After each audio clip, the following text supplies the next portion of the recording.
And then he was approached by many organizations and sponsors. Mac Corporation sponsored him at one time. Kenworth Corporation sponsored him at one time. Chuckles Chiclets Candy sponsored him. In fact, Chuckles Chiclet Candies come out with special candies with his picture of his motorcycle, his logo on there, during the Willie. Now, Willies are well known. A Willie is when you're riding a motorcycle on one wheel, and and Evel Knievel perfected it. Evel Knievel invented what is called the Iron Catwalk. He can ride a motorcycle between 95 and 102 miles an hour standing on one leg, standing up, riding it, doing a wheelie, which is called the Iron Catwalk. Because of this fact, the Iron Catwalk and the Evel Knievel Willie became renowned with the Knievel name, and later became his logo, and it's on all his stationaries, and it was painted on the side of his trucks. And as far as his truck goes, Muzzy Ferroni here in Butte, who owned Muzz and Stan's Freeway Bar right down the street down here. Muzzy was one of Evel Knievel's first truck drivers, and Muzzy's a hell of a nice man, and I love him to pieces. But he started out with the original Knievel crew. And as the story goes, as I tell it, Knievel's Mack truck, was originally, can you bring the camera over to the file cabinet here for a second? I'm holding in my hand here an Evel Knievel record album that was put out during the 1970s. And this record album has a ballad of Evel Knievel and several other songs that were written over him. And this was put out just before his jump at the Snake River Canyon. And it has some photos here of one of Evel Knievel's airplanes. This is the Montana Rare Bird. And on several locations, when Evel Knievel would fly into Butte, he'd fly in upside down, twist and turn, and then land on the runway out here at the Butte Airport. And he was constantly being grounded for doing this. Okay, this truck right here is a Mack cruise liner, and I was one of the truck drivers of it in the earlier years, but Muzzy was the main truck driver, and Ronnie Phillips and several others came years later. And I found out through stories, I don't know how true it is, but one day I crawled under the truck to check this out for myself, because I had to prove this to myself, that the truck was originally a Kenworth. And in the videotapes of Evel Knievel making his jumps, there's a videotape in San Francisco at the San Francisco Cow Palace of this truck pulling a trailer in Evel Knievel, one of Evel's earlier jumps. And it's got a Kenworth cab on it. And I guess as the story goes, is Knievel is very temperamental. And he got into some kind of a B-4 fight with Kenworth Corporation. He had tore the cab off and had it replaced with a Mack cab to make the truck appear as a Mack. And then over the years, the truck has been painted in several different scams. Now, this picture right down here in the lower right here is the Evel Knievel famous Iron Catwalk that I was talking about earlier. And there are very few daredevils in the world that could actually do this. This is riding a motorcycle between 95 miles an hour and 102 miles an hour, standing up and doing a wheelie. And are you in contact with Evel Knievel now? Well, on and off. I talked to him recently. He was here well, this past summer. He was here, but I talked to his wife. In fact, I ran into her just about 2 weeks ago uptown up here, and I was talking to her about how Evel Knievel's doing. And she says he's doing all right, but I think it's a sad story, and it's really none of my business that him and Linda are no longer together, because Linda hung with him through thick and thin. And in her own little ways, even Linda amazes me, because Linda never ever got caught up in the glamour scene. It was not her piece of cake, you know, she didn't really care. Well, if you were to talk about Evel without the glamour, what would the story be about this Butte person? You know him as a person. Well, he didn't want to be a miner. It was all around him.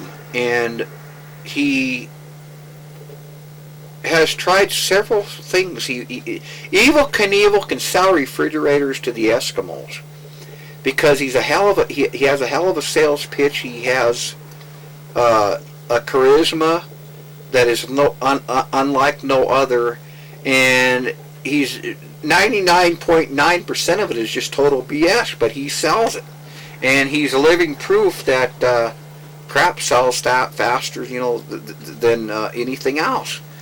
And in his years growing up here in Butte, he struggled like everybody else, but he just did not want to be a miner because that was all around him. Well, where did he learn about And he stole motorcycles from his dad and his grandparents because they had them stored all the time, and they sold them. And he did his stunts up and down alleys and jumping over cars, and he even did this with his bicycles when he was a child. And there's one story where he ripped the doors off the garage of his dad's house down here on Elm Street, and he had put them over garbage cans and set them on fire and jumped them with his brother Nick and basically just burnt them up, and him and his brother Nick got in trouble for them. And I want to touch a second here on his brother Nick. A lot of people do not realize this, but Nick Knievel, Evel Knievel's brother, also did daredevil jumping. Although he did it entirely different than Evel, he did it with little mini Indy 500 race cars that were manufactured here in Butte, Montana by Red Devil Auto Works, which was right up the street up here, right across the street where the laundromat resides today from Butte High School. There's a building there, and they built these daredevil go-karts in there, and Nick Knievel made his jumps with them. Nick Knievel never did take one dime, to my knowledge, for any of his jumps. All the money that he had made, he gave to charity. And one of his last jumps was during the 1980s in Seattle, Washington. And my brother Leroy was there and had worked on this jump. And as far as I know, all the money from that jump, which consisted of some $30,000 that was brought in, was donated to the March of Dimes. What happened to Nick? And Nick, in his later years, as far as I know, the last time I had talked to Nick was he was working in Las Vegas for Evel Knievel's son, Kelly, for telecommunications there. Well, Kelly had an office building directly across the street, kitty corner from the Liberace Museum in Las Vegas, and it's on, the address escapes me, however, I do have it in my file. And Nick is quite old now. In fact, I think he's actually 2 years older than Evel, or maybe it's 2 years younger. But Nick was down there at the funeral when Evel Knievel's dad passed away here a few years ago. And Evel Knievel's dad was even...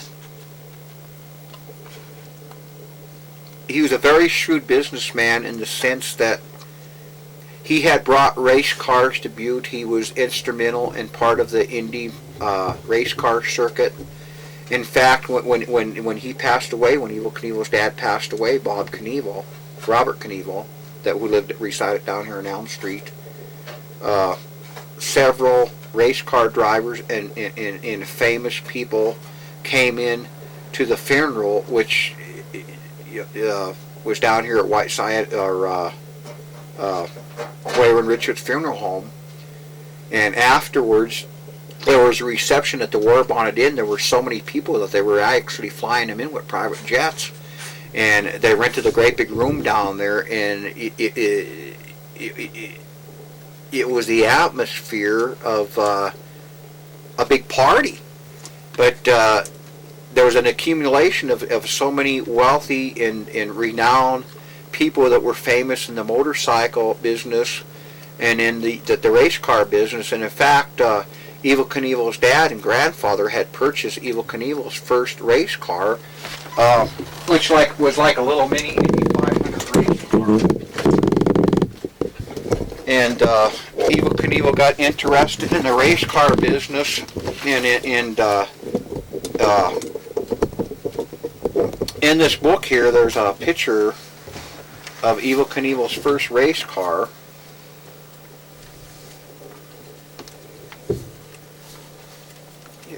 find it here. Right here. And Joey Chitwood basically started out Evel Knievel's career in the sense that Evel Knievel was fascinated by Joey Chitwood.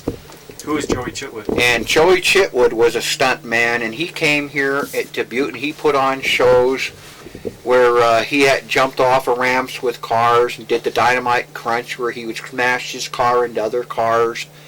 And Evel Knievel saw this when he was a boy, and he wanted to do this, and he wanted to be a daredevil. And then he saw a man blown up by dynamite, and he had lived, and this daredevil stuff was big league stuff to him, as it is to me.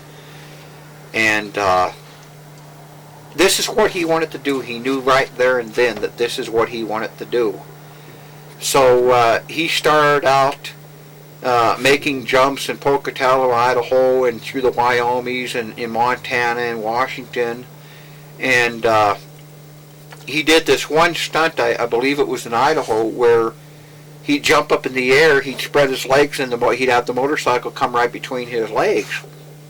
And in one episode, he was hit so hard that the motorcycle threw him up in the air about 10 feet. He flew back down, and quite frankly, he busted his nuts. But it was painful, but he's got to be admired because no matter how painful it was, he went ahead and he did it anyway. And he was often quoted in saying that a man can fall down many, many, many times. But unless you have the willpower and the strength to get back up and try again, you're doomed to be a failure. And there are several Evel Knievel famous quotes. And he was not only a daredevil, but he's a writer, he's a businessman, and he's a philosopher. And his philosophy should be world-renowned in that he never only, how could I say this, spoke the words, but he meant what he said and he did it.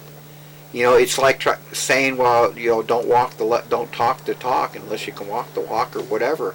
And he did what he set out to do, and he was the best at it.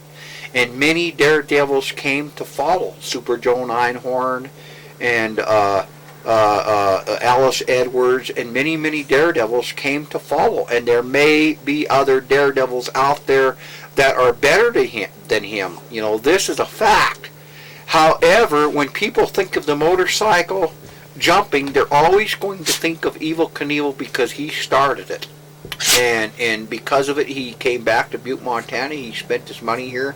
In fact, 3 days before he made the jump there over the canyon, there was a big party here in Butte. And many people here remember this. He closed down every single bar in Butte, Montana. And the party went on for almost 2 days. And there was a special column in the newspaper where people had signed their names, good luck Evel Knievel, and this was printed. And he came back here. He built his home here out there at the country club, which is a sad thing that he lost it because this Dr. Hughes, or lawyer, or whatever he is, came in and had purchased it, and it's not the same anymore, in the sense that they had built over the property, and they changed the way it was.